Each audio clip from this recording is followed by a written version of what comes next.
Welcome back. Welcome back, everybody. Thank you all for attending that first panel discussion. That was fantastic. For those of you just joining us, welcome to today's second panel featuring the artists from New Stories, New Futures at Pioneer Tower. A special thank you once again to the Kimbell for hosting us today. My name is Joshua King, and along with my team from Dallas Aurora and our partners at the Arts Council of Fort Worth, we are thrilled to present an immersive exhibition of art that uses light, sound, and technology to tell the stories of our community. When the city of Fort Worth commissioned a public art program to produce a major art installation at Pioneer Tower, everyone was thrilled and excited to see the experts like Rafiq Anadol and David Koyala. But we knew it was just as important to showcase the talent of this region and the artists of Fort Worth. Thank you to our sponsors, especially the Texas Commission on the Arts and the National Endowment for the Arts. We were fortunate to work with Dr. Lauren Cross to develop an exhibition that complements an incredible installation at Pioneer Tower. Dr. Lauren Cross is an interdisciplinary artist, filmmaker, and scholar whose work has been screened and exhibited across the country. Cross's feature film, The Skin Quilt Project, was an official selection of the 2010 International Black Women's Film Festival in Berkeley, California. She is a passionate advocate for diversity in the arts and has written and contributed research in the fields of women's studies, visual studies, and multicultural studies. So please join me in welcoming Dr. Lauren Cross in today's panel.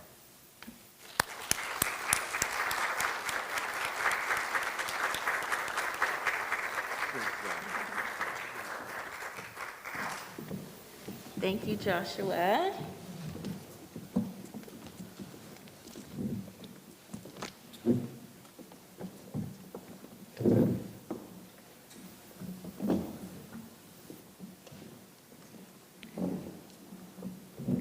It is my great pleasure to have this wonderful conversation as part of our part 2 of our artist talks today. The artists that you see here today are a part of a body of artists in which I was intentional about. I wanted to represent artists who represented their communities and their work. And so many of these artists that you see here today represent and highlight communities both in Fort Worth and beyond, even internationally. Other citizens of the world, and they're thinking about these communities and are representing them in ways that bring reverence and highlight them and bring respect to them and their land as well. So first, I will introduce Angela Faz. She's at the far end. She is a multidisciplinary artist focusing on racial justice, art disruptions, and the reclamation of public space. Faz has achieved international recognition for their collective care hand-carved print upon being selected for the Amplifier's 2020 Global Call for Art. Amplifier Global Call was juried by a panel of senior members of the arts community from the Guggenheim and Tate Modern. Collective Care was recently included in the Prints and Photographs Division online catalog at the Library of Congress to preserve its historic moment in our country.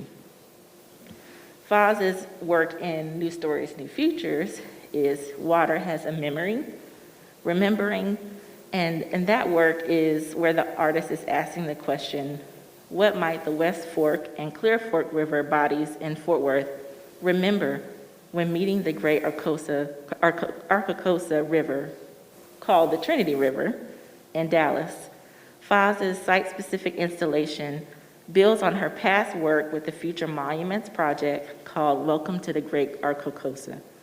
by reorienting how we view waterways. Help me in welcoming Angela Faz.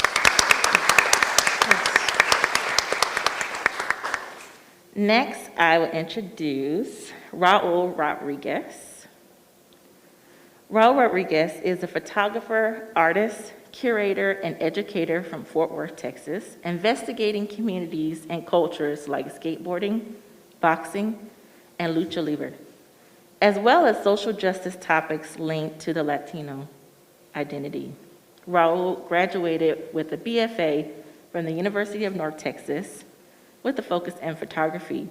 His work has been exhibited in galleries and spaces, including the Fort Worth Community Arts Center, Fort Worth Art, the Oak Cliff Cultural Arts Center, Southern Methodist University, and the Latinx Project at New York University. His work in New Stories, New Futures is called Memories at Marine, where he explores what Marine Park meant to the rest of his surrounding community in Northside Fort Worth. And this is actually a community in which he grew up as well. He asked members in the local community about their memories in the park and discovered a rich and multi-layered conversation about that community park and what it meant for so many people. Thank you, Raul, and welcome, Raul Rodriguez. Next, we have Cedric and Leticia Huckaby of Huckabee Studios. And they are both a part of an artist team that represents images of Black families, communities, and culture in Fort Worth. And I'm proud to, I think this is one of the, I don't know how many you've done as Huckabee Studios, but I was really excited about presenting them as Huckabee Studios for New Stories, New Futures. Cedric's work, his formal education in art started at Texas Wesleyan University in Fort Worth.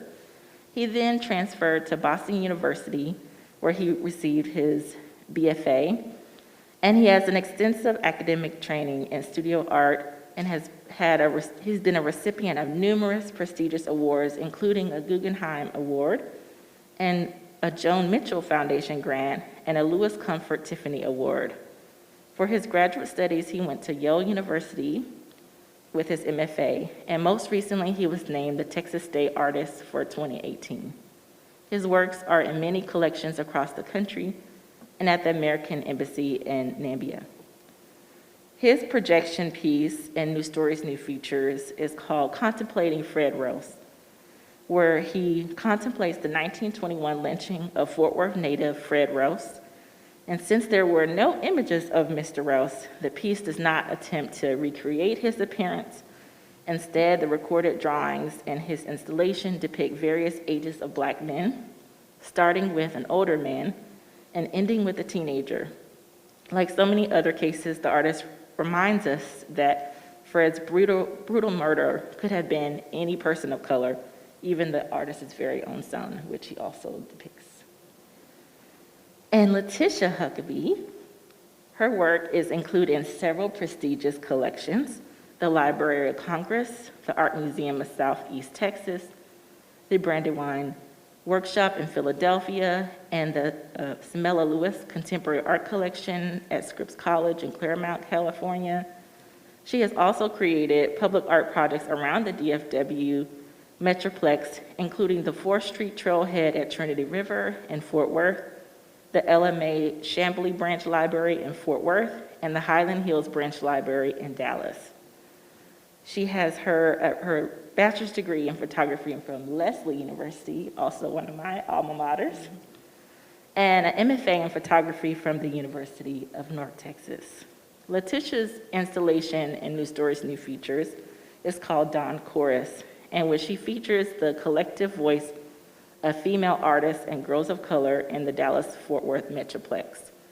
The work focuses on the political ethos and gender issues in our world today and was created in response to a push by ornithologists to record female bird songs. Latisha Huckaby's installation in New Stories, New Futures draws attention to the cultural tendency to ignore or downplay the voices of women and young girls of various ethnic backgrounds. Help me in welcoming Latisha Huckaby.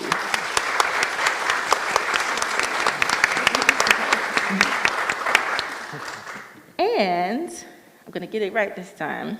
Last but not least, JinYa Huang. If I can find.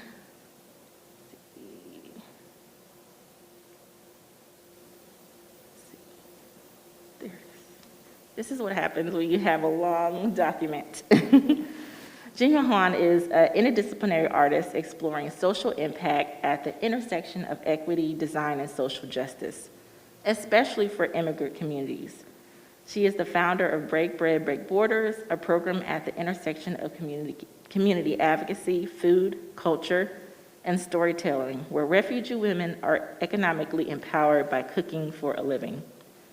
The women involved are mentored by professional chefs, restaurants, caterers, and culinary consultants.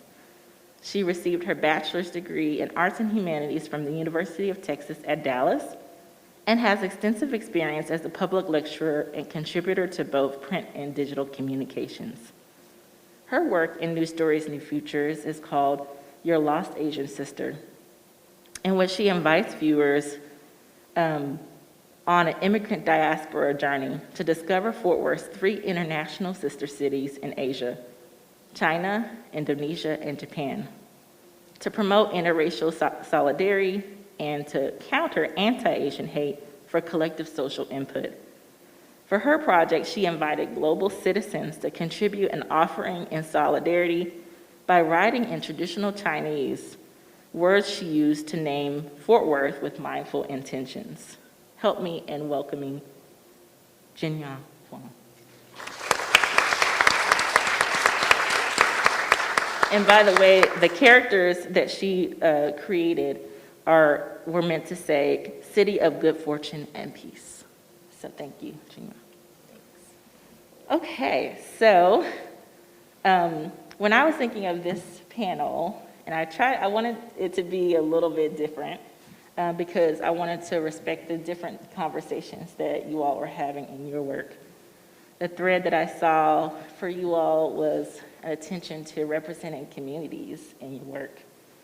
And as I was selecting artists for New Stories, New Futures, I felt that it was important that communities, diverse communities, were represented in the exhibition.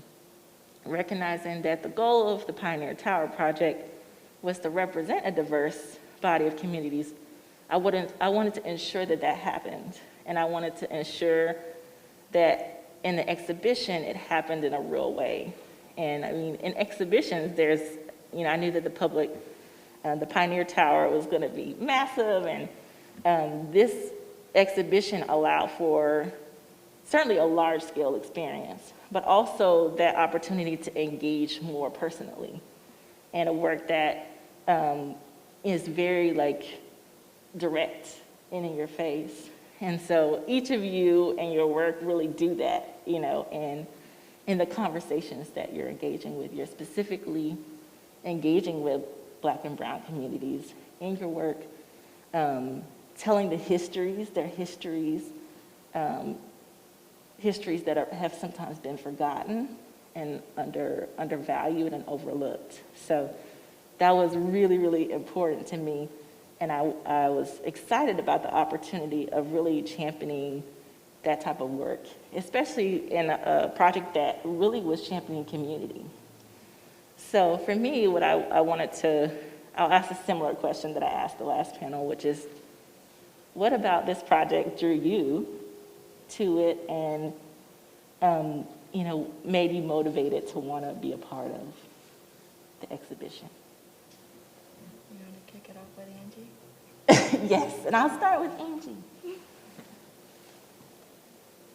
I guess I can jump in here. So anything that I think Dr. Cross kind of puts together, I'm always wanting to know more about. I'm a big fan of her art because she's also an artist as well. I think with this public art project, it was one of the first ever in Fort Worth, so that was intriguing. And also with my work and my practice, I'm based out of Dallas, but I think one of my other showmates, I think Ciara, said it was like a really great opportunity to bridge that gap between Fort Worth and Dallas. And with my work with the river, or at least, my practices evolved from where I started with Decolonize Dallas and took me to the river. But I felt like it was a really cool connecting point to start, in a way like float down the river to Fort Worth and make that connection of how can we tell stories that maybe haven't been told before, and how can, and so I thought it was a really good opportunity to be able to, also on a big scale, so there's a lot of funding for this project, which is also, pretty special when that happens for the artists and for, the city itself for the production part. So I think that's what appealed to me as far as this project, and it was incredible. It was an incredible experience to see all these stories, in a public way. Mm-hmm. And before you go, Raul, one of the things that was really, when Angela said that, told me the particular project you were interested in doing about the river, that what was really important to me is that your work was the closest in proximity to the Trinity River. Mm-hmm. And so I thought it was so, and for those of us who are citizens of Fort Worth, we know how much the Trinity River is so very important to our community, and just, I think, even our whole brand as a city. And I felt that you really were telling a whole new story and a whole new history about what the Trinity River really means. So thank you for that land acknowledgement that you're setting in your work. So, Raul? Yeah, I'm gonna second what Angela said, and if it wasn't an opportunity sort of presented by Dr. Cross, I would have totally sort of second guessed myself. But I think knowing that your involvement was going to be sort of premier in it, I was like, I want to be alongside with Dr. Lauren Cross and impress you too, So a lot of it was being approached by Lauren and just like building up the confidence to be like, I think I can make something that fits the whole narrative and the scope of the project. And then challenging for myself too as an artist. I mean, I felt incredibly honored still now to be sitting alongside like Angela, the Huckabees, and Jin. And I mean, I feel like a child sometimes, like I'm still barely, underneath emerging artist. And so it's good to be given the platform. And I knew that kind of like, every sort of artistic endeavor is always going to be like a challenge. So to me, I was like, I'm ready for that. So, and just like Angela too, I think the work that I had been doing already, and then being presented with like the scope of this idea for new stories, new futures, I was like, wow, as somebody who, like, I don't believe in fate much, but I'm always in those meant to be moments. Mm-hmm. So I was like, this is kind of a meant to be opportunity. Thank you, Raul. All right, well, in case you all hadn't got it yet, Lauren is really something.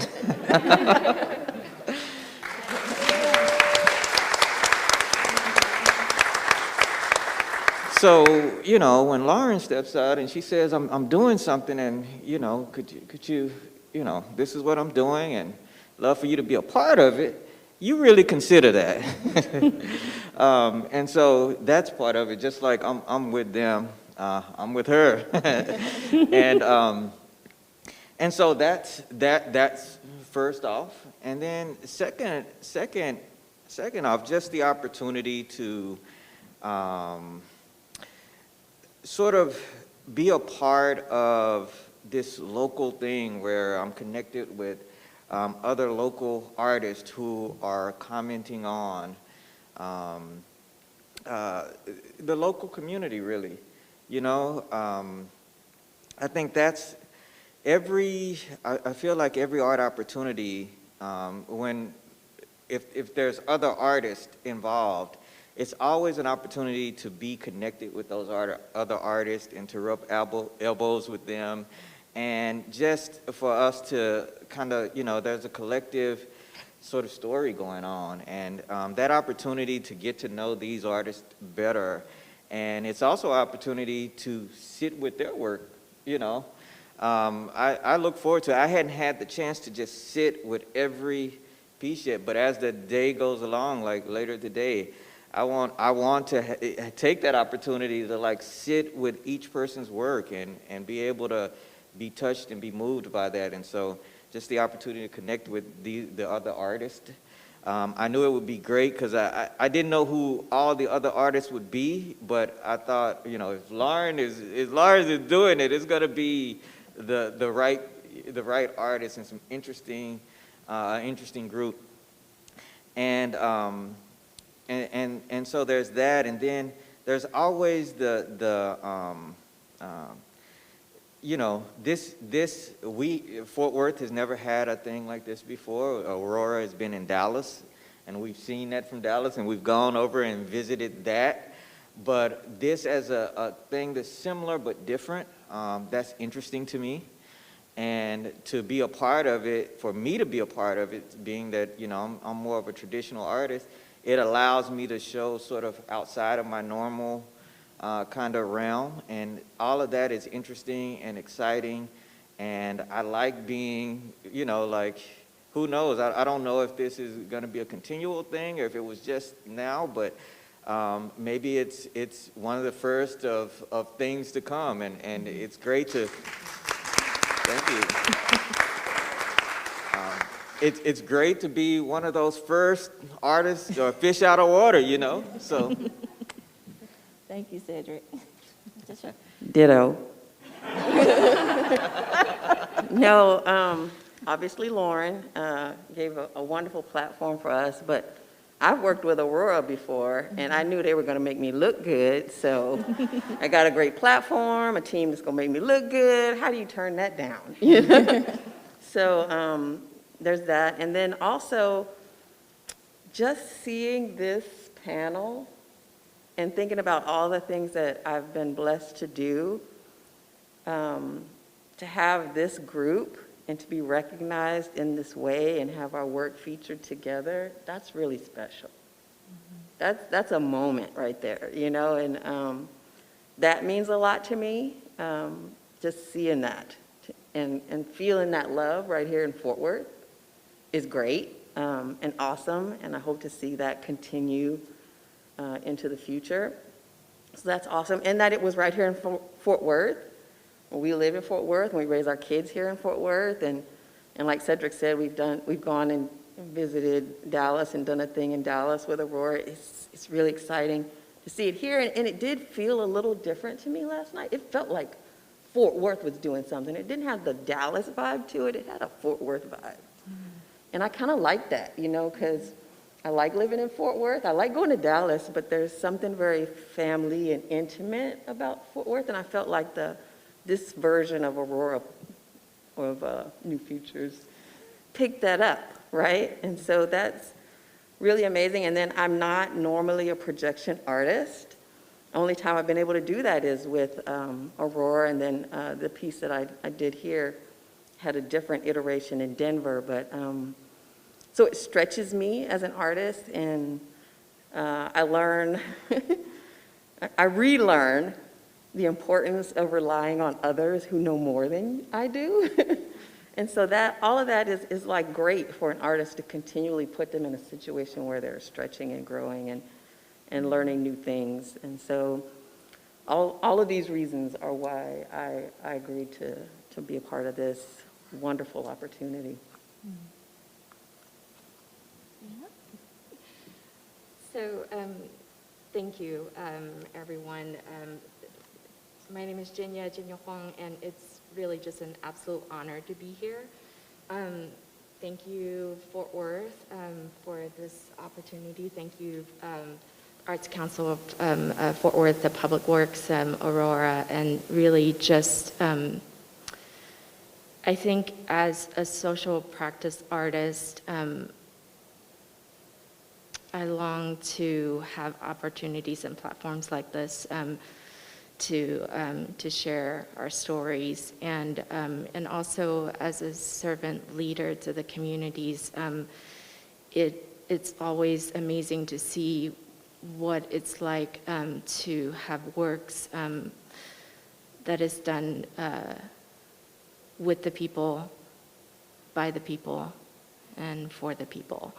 And so I think that's the thing that drew me to this, is making these social sculptures with Dr. Cross, and I was kind of joking with the other artists earlier. It's like, honestly, for me, it was like a big time FOMO. Like, if I said no, like, what would I be missing out on? No, but honestly, seriously, I am really grateful for the opportunity to be able to share these stories and to serve my purpose as a truth teller. So thank you. Yeah.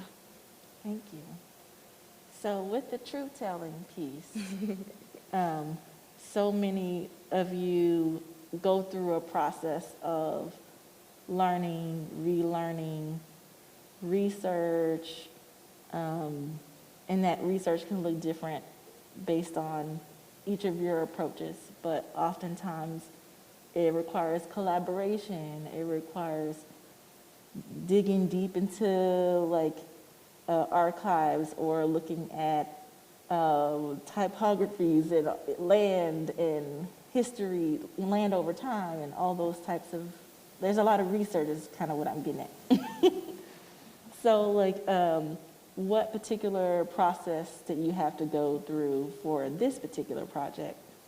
And even if like you had an existing work that you reimagined, like what was that research process? What did it look like to even get to where we are today? I'm going to jump right in. So for me, I think a lot of what I'm known for, probably more on an international level, is my art project, Break, Break, Break Borders. It's literally an art project that actually grew to a social enterprise. And as an immigrant and also a descendant of refugees from China who escaped communism to reside in Taiwan, I really wanted to honor my mother's legacy as a chef and also as a community leader. And so when she passed away from cancer, I built this, enterprise to honor her legacy, and using food and culture to do storytelling to share the idea of equity and social justice and around the world. It was really important to be able to use a universal language that can speak to everyone. And we all know that art is a universal language, but to really get to your heart is through your stomach. And so we've been using that, as a platform, and it's just those conversations, those research, it's been thousands of years of oppression. And so how we unpack that is in ways that, instead of just hoping for a place to use our voice, it's really, we have added, the idea of allyship and the idea of action to education, and also the idea of accountability on top of all that. And so with your Asian sister, your lost Asian sister, it was really in response not only to the Atlanta shootings, but just trauma that has been happening to not only Asian women, but women, and honestly, race around the world. And we cannot wait until trauma happens to counter these acts. And it's really important for us to talk about interracial solidarity as a prevention, as a preventative method. And so instead of waiting for, to help immigrants and refugees, seeking opportunities around the world, it's like, okay, what can we do as a creative solution to provide opportunities for people to get to equity? And for us, for me, I sit at this very interesting intersection of racism and sexism and a lot of injustices in between. And so having this platform to talk about that, it has been phenomenal. So the project that I have it really started with the bird sounds. Cedric and I did a residency in Tuscany for 2 weeks. I know, awful, awful. And we took the children with us, and my work is so much about, the African-American experience here in the Deep South. I really didn't know what I was going to do in Tuscany, but every morning this chorus of birds would wake me up, and so I decided that when the birds woke me up, I would go onto the roof of the villa and make 3 minutes of recordings every morning. And then I brought all these recordings back and started researching bird songs, because I'm not a birder and didn't even know which birds I had. I thought I heard some doves in there, maybe some different things, but I didn't know what they were. And in my research, I found that there is a push to record the songs of female birds, that most of the recordings that they have are of the male bird. And I was like, even female birds can't get a break. And so it just made me think about women's voice and the voice of young girls, and particularly women of color. So I decided to partner with artists in the Metroplex, and I gave them a protest sign, and I said, I want you to make a piece on your understanding of the word suffrage, which has to do with women's right to vote, but it also means a series of petitions or prayers. I didn't tell them what to do. And they would make their piece, and they would come to my studio, and I would photograph them. And the body of work was originally supposed to be, most of the images are printed onto fabric. If you know my work, I do a lot of work with fabric. And I was going to show this work with the bird songs, and then COVID hit. And so things got changed and pushed off, and the images ended up being projected in downtown Denver. And so when you approached me about this, I thought, okay, this might be an opportunity for me to have this sort of meditative space. I really wanted people to, the beauty of photography is you can stare at an image, you can stare at a person and really take in. You can look at their sign and read it and think about what that person is trying to say to you, and then have these bird songs sort of playing around you. And I thought, this is great. This is going to be one of those, I'm going to create a meditative space and give these women and these girls the platform that they deserve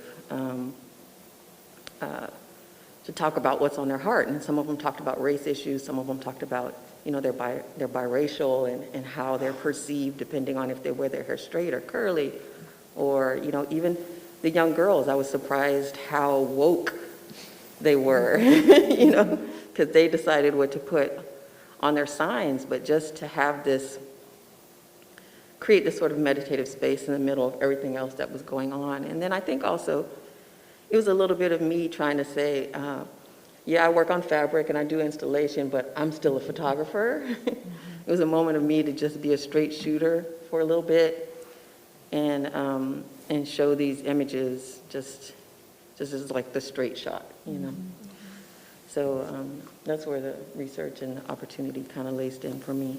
Mm-hmm. And I think although my piece is about a local gentleman named Mr. Fred Rouse, the idea actually started in Alabama. We took a trip to Alabama, and I think the name of the place is the National Memorial for Peace and Justice. And there's this memorial to lynching that's there, and each county in America has, it's this metal kind of sculptural shape that has the names written of people who were lynched in that county. And so it was, every county was there, and so, I was looking for what they had from our area, and Fort Worth had a name, Fred Rouse. And these were just the names of people who they had record of being lynched. Not necessarily the names of everyone who had, but Fred Rouse was the name listed for Fort Worth. And that stuck out to me. And I think it was like a year later or something that the guys creating the Fort Worth lynching tour. I got connected with them, and they were creating the wonderful Fort Worth lynching tour honoring the memory of Mr. Fred Rouse. And they asked me if I could contribute to be a part of it, and they commissioned me to do the piece that you see there. But the whole idea for the piece was that it would be on they would use it for cell phones. And so it was going to be a small piece used for as a part of the cell phone app that you look at. And the thing about the presentation here was that the image would be a lot bigger, and it was going to be on a structure outside, and would be significantly louder. And how would that, my whole thought was, how would that play a difference in how the piece was perceived and how the effect that it would have on the audience? And so, that's where I'm coming. That's where I'm coming in on the project. It was local. It was about the lynching of Mr. Fred Rouse in this city, but in this context, it's the piece is different because of the scale, because of the medium, et cetera.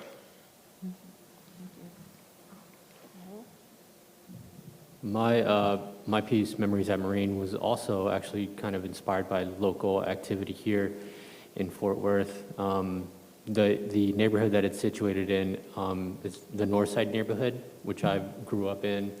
And so actually whenever we had our first conversation, me and Lauren, I think I was just like really, elated that it allowed me to reach out into that community, because what brought me there originally was skateboarding. It has a skate park there where I've been doing a lot of my own photographic work, and so I used this kind of opportunity to continue to reach out to the park and the community there, which was just, I think that's what I meant earlier about it was meant to be, because that was always part of my intention, was to just continue to reach out. And so I started to develop this idea that was actually, it was kind of like a branch off from things that I had been working on before. And somewhere in the middle of doing my work, I started to read about the Pioneer Tower project. Albeit there was a lot of information out there, but as an artist, you're just kind of zoned in. And then once I started to read about how they sort of gathered their information and sort of the data and also memories within the Fort Worth sort of city, I was like, oh my God, that's kind of like what I'm doing, but I think I'm taking like this very on the ground DIY approach to gathering memories.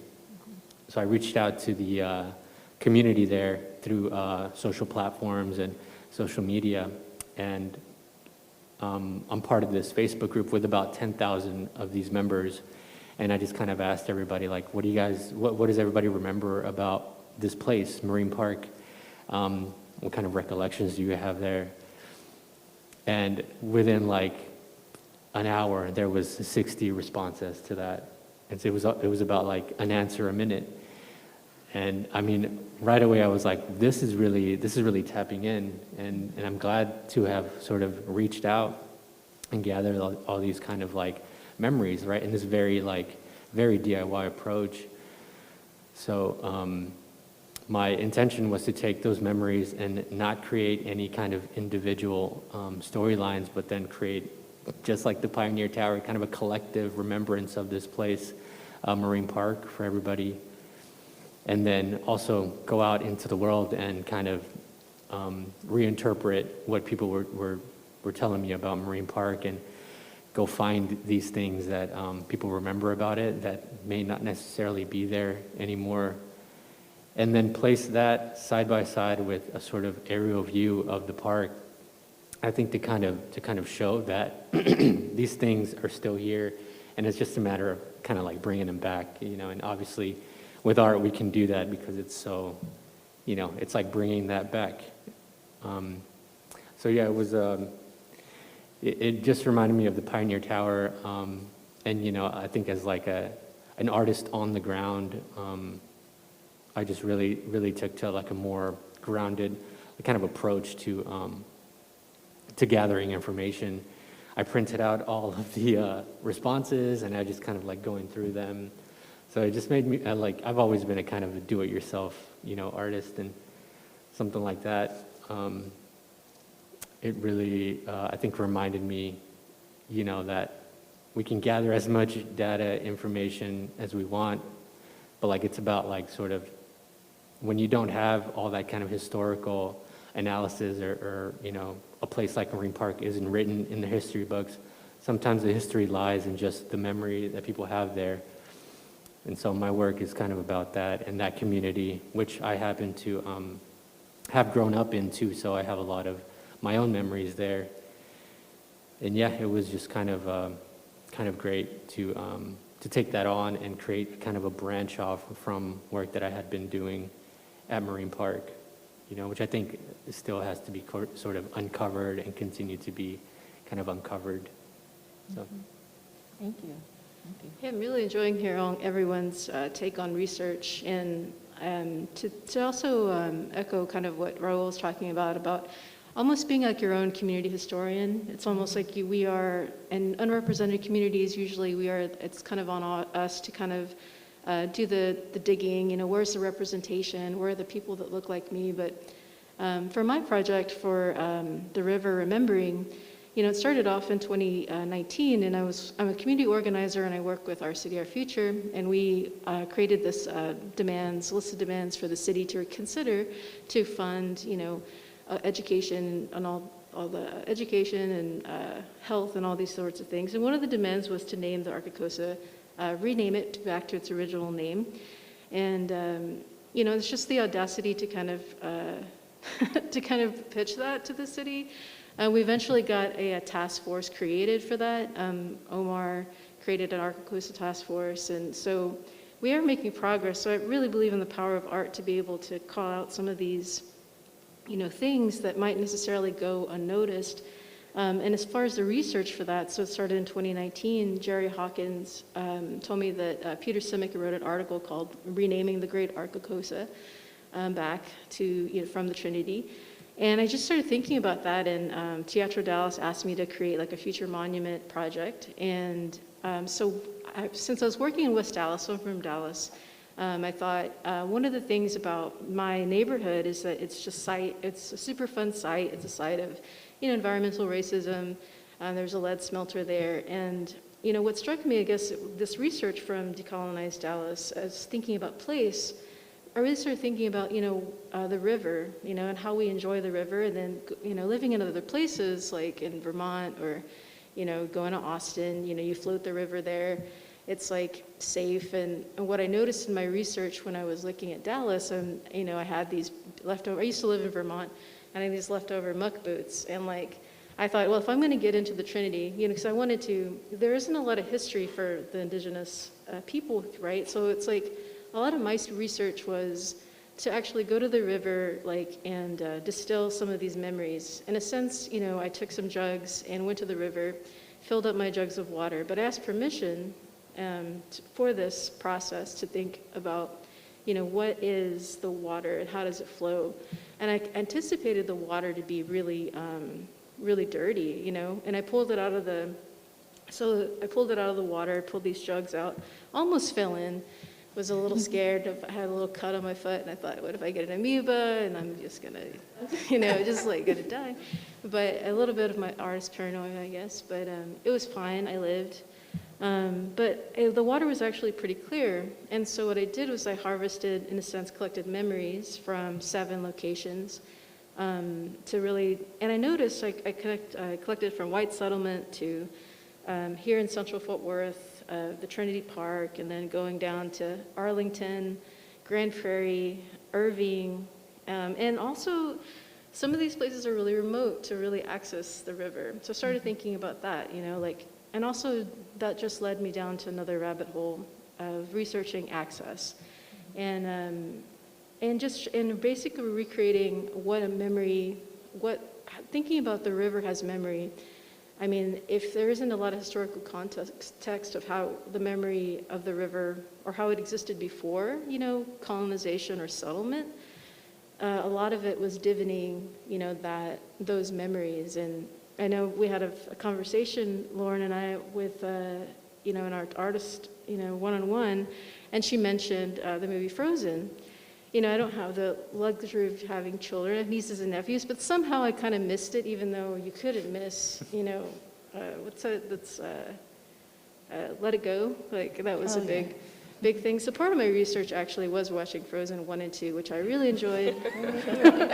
And that was because a lot of my work is a very, we're thinking about environmental racism, thinking about landmarks, but Frozen was actually a really good, fun way to challenge those mental models, And so that really led me to, when I was thinking about the river, what it remembers, it really led me to the next thought, which was, can a river declare personhood? And how some other communities have done this successfully, and like Lake Erie put it on their charter in the city. And what I really liked also about Latisha Huckaby, how she explained the feminism, or just the woman aspect of the river. I mean, declaring personhood is very personal to women, because in a lot of ways we don't have our own personhood in the sense of what we can do with our bodies, as far as healthcare, right? So to me, the river has a lot of intersections with the feminine body, with also gender fluidity, and having that connection, because it's very personal to me as a non-binary person. And so for me, the research for the river really led me in multiple directions, and really trying to piece in gaps and kind of make a space. And I hope that the piece that I made is a space of invitation, of considering a narrative for the person of the river. What if the river could say hey, don't pollute me, or there was a charter that said, and it's possible, a lot of these things are possible. So if the charter could say I want to be in charge of my own, autonomy of, the river, remembered it used to flow in a certain area. So how can we work with that? So that's kind of where my research led for that. And it's just something I'll keep working on. I just, keep, finding interconnections there. So. Can I just tap on to what she said, because she's really hitting all my buttons. But it's making me think about things I've heard about, the Mississippi River. And, the problem with the hurricanes in New Orleans, and this might be research for you to meditate on later, but is that they've built up so much around the river that now the river used to move. It didn't always stay in the one spot that it's in now, but because of how we've built up, it can't move and drop its sediment in the different areas. And so the natural grasses and vegetation have died out. And I actually volunteered once to go out and plant reed grasses, which Cedric didn't want to go because of crocodiles and alligators and stuff like that. But okay, but and it doesn't. The land doesn't have that barrier, so that when the storms come in, to protect the coastline. And so now we're having to go manually. And I wonder, listening to you talk, what have been the effects of the Trinity not being able to move. And it does remind me of what you were saying about the comparison between women's bodies, because women's bodies are somewhat always trying to control us, and what we can and cannot do with our own bodies. And anyways, It's a great connection. I didn't want to go because of alligators. But just to piggyback on what Latisha and Angela were saying about, about women and about not having control of our bodies, but also a forgotten voice, and not having we've always had a voice, but it's often not heard. And so a part of, in talking about your Lost Asian Sisters, that, Fort Worth's famous botanical gardens, the Japanese gardens, was actually inspired by an act of kindness from the sister city, Nagata, Japan. And Nagata, Japan had donated this amazing palanquin, a sacred Makoshi, and so the garden is actually named after that. And there's so much flora and fauna that was actually donated by the sister city that it was built up on all these love and kindness, but most people don't even know that. And Fort Worth has 3 sister cities in Asia, and it's often forgotten, and like our voice. And so, in making Your Lost Asian Sister, that was a lot of the research around that, and understanding, even though there's only probably about 5% Asians here in Fort Worth, but regardless of the city, like, what is a sustainable way to talk about how to amplify our voices, in these spaces, and instead of being controlled or being forgotten or being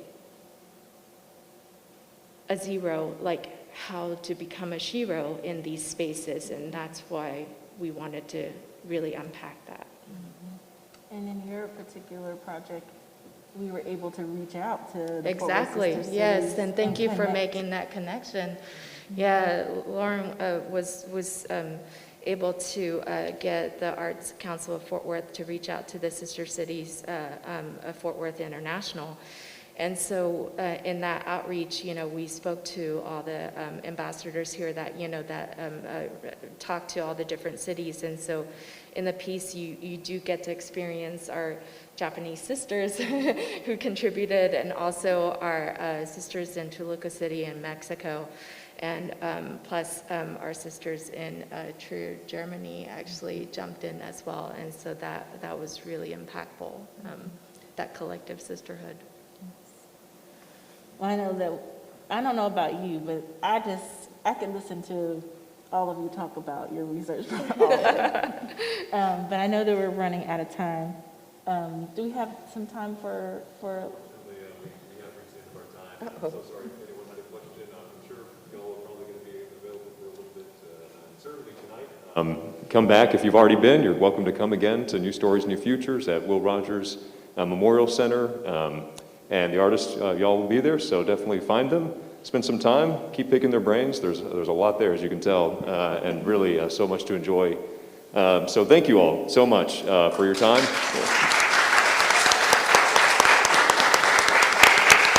Thank you, Lauren. Thank you to the Kimbell for generously giving the space today. Thank you to everyone who's joined us online. I will say also, Angela's piece that you were describing with the jugs of water is available to view at the Fort Worth Community Arts Center just down the street. And I believe they'll be open today until 5, but open regular hours during the week as well. So go check that out, as well as all the other great local and regional artists who are exhibiting there. And again, go to newstoriesnewfutures.org. If you haven't reserved your time, come visit, come back again, tell your friends. Mark your calendars for this Thursday, 6 p.m. Central Time. Join us on Facebook for Rafik Anadol and Koyola and Dun Choi. And in the meantime, thank you all for supporting the arts and being here, and we hope you have a great afternoon.